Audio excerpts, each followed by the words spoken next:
नमस्कार। कभी सोचा है कि वो जो पुराने जमाने वाला पीला बल्ब होता है, उसके अंदर आखिर होता क्या है? वो कौन सा विज्ञान है जो एक पतले से तार को इतना चमका देता है कि पूरा कमरा रोशन हो जाए? चलिए, आज इसी रोजमर्रा की चीज के अंदर छिपे विज्ञान को खंगालते हैं। तो शुरुआत एक सीधे से सवाल से करते हैं। एक इनकैंडेसेंट लाइट बल्ब यानी गर्मा गर्म बल्ब को भरने के लिए आखिर कौन सी गैस इस्तेमाल होती है? इसी एक सवाल का जवाब इस पूरी टेक्नोलॉजी की गुत्थी सुलझा देगा। इस पूरी कहानी को समझने के लिए हम 5 कदम चलेंगे।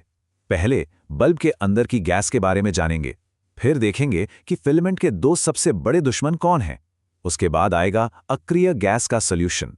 फिर यह भी तो जानना है कि टंगस्टन इतना स्पेशल क्यों है, और आखिर में सारे जरूरी विज्ञान के तथ्यों को एक साथ समेट लेंगे। तो चलिए सीधे पहले हिस्से पर चलते हैं, बल्ब के अंदर की गैस। आइए पर्दा उठाते हैं इस अनदेखे लेकिन सबसे जरूरी इंग्रेडिएंट से। और जवाब है ऑर्गन। जी हां, बल्ब के अंदर मुख्य गैस ऑर्गन होती है। कभी कभी उसमें थोड़ी सी नाइट्रोजन भी मिला दी जाती है, लेकिन सिर्फ नाम जान लेना काफी नहीं है ना? असली सवाल तो ये है कि भाई ऑर्गन ही क्यों, कोई और गैस क्यों नहीं? इसका कारण कमाल का है।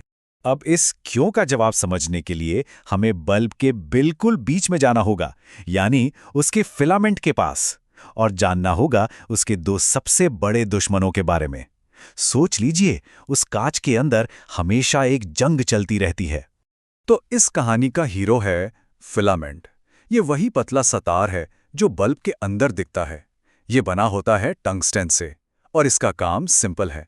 जैसे ही इससे करंट गुजरता है, ये इतना गर्म हो जाता है कि चमकने लगता है, और बस हो गई रोशनी। तो फिलामेंट की 2 सबसे बड़ी मुसीबतें क्या हैं? देखिए, एक तरफ अगर बल्ब में नॉर्मल हवा भर दें तो क्या होगा? हवा की ऑक्सीजन गरम गरम टंगस्टन से मिलते ही उसे जलाकर राख कर देगी, तुरंत बल्ब खत्म। अच्छा चलो, हवा निकाल देते हैं, वैक्यूम बना देते हैं, तो क्या होगा? इतनी ज्यादा गर्मी से टंगस्टन के एटम्स खुद ब खुद भाप बनकर उड़ने लगेंगे। धीरे धीरे फिलामेंट पतला होगा और स्नैप, टूट जाएगा। तो एक तरफ आग का डर, दूसरी तरफ गायब होने का, दोनों तरफ से मुश्किल पक्की है। और यहीं पिक्चर में एंट्री होती है हमारे हीरो की, अक्रिय गैस। ये एक सुरक्षा कवच की तरह आती है। तो आखिर आर्गन बचाता कैसे है? इसकी पहली सुपर पावर है कि ये एक अक्रिय गैस है, मतलब नॉन रिएक्टिव। आसान भाषा में इससे किसी से कोई लेना देना नहीं है। ये गर्म टंगस्टन को देखती है और कहती है, मुझे कोई फर्क नहीं पड़ता, कोई रिएक्शन ही नहीं होता। तो जलने वाला खतरा गया, प्रॉब्लम नंबर 1 सॉल्व्ड। पर भाप बनकर उड़ने वाली प्रॉब्लम का क्या? यहां आर्गन अपना दूसरा जादू दिखाती है। सोचिए, जब बल्ब में आर्गन भर दी जाती है तो वो फिलामेंट के ऊपर एक प्रेशर बनाती है, एक दबाव। ये दबाव टंगस्टन के एटम्स को पकड़ कर रखता है, उन्हें उड़ने ही नहीं देता। बिल्कुल वैसे ही जैसे प्रेशर कुकर के अंदर का प्रेशर पानी को 100 डिग्री से पहले उबलने नहीं देता।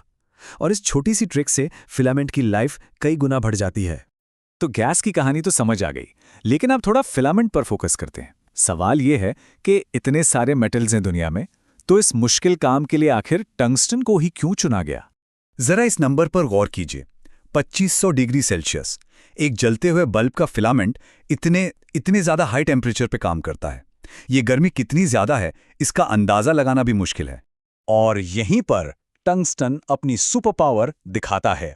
इसका मेल्टिंग पॉइंट है 3422 डिग्री सेल्सियस। मतलब ये इतनी गर्मी झेल सकता है। ये सभी मेटल्स में सबसे जिद्दी, सबसे हाई मेल्टिंग पॉइंट वाले मेटल्स में से एक है। ये पिघलने से साफ मना कर देता है। तो सारी बात का सार बस इतना सा है, टंगस्टन को इस्तेमाल करने की सबसे बड़ी और अकेली सबसे जरूरी वजह इसका जबरदस्त हाई मेल्टिंग पॉइंट है। यही वो चीज है जो इसे उस जला देने वाली गर्मी में भी सॉलिड बनाए रखती है, जिससे वो रोशनी दे पाता है। चलिए, अब तक जो भी हमने जाना उसे फटाफट रिवाइज कर लेते हैं। एक क्विक समरी। ये देखिए, पूरी कहानी इस एक टेबल में। 2 चीजें हैं। पहला फिलामेंट, मटेरियल टंगस्टन। क्यों? क्योंकि इसका मेल्टिंग पॉइंट बहुत हाई है। दूसरा गैस, कौन सी? आर्गन। क्यों? क्योंकि वो अक्रिय है, नॉन रिएक्टिव। बस इन दोनों की इस जुगलबंदी से ही बल्ब चलता है। और जाते जाते कुछ दिलचस्प फैक्ट्स भी सुनते जाइए। टंगस्टन का केमिकल सिंबल W होता है, T नहीं। आर्गन जो है पीरियोडिक टेबल के ग्रुप 18 का मेंबर है, जिसे नोबल गैसेस भी कहते हैं। और हाँ, सिर्फ बल्ब में ही नहीं, ट्यूबलाइट और CFL में भी आर्गन यूज होती है।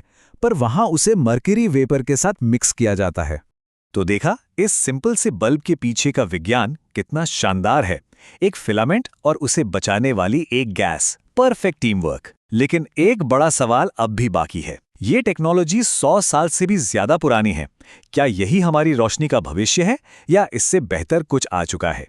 इस पर सोचना तो बनता है।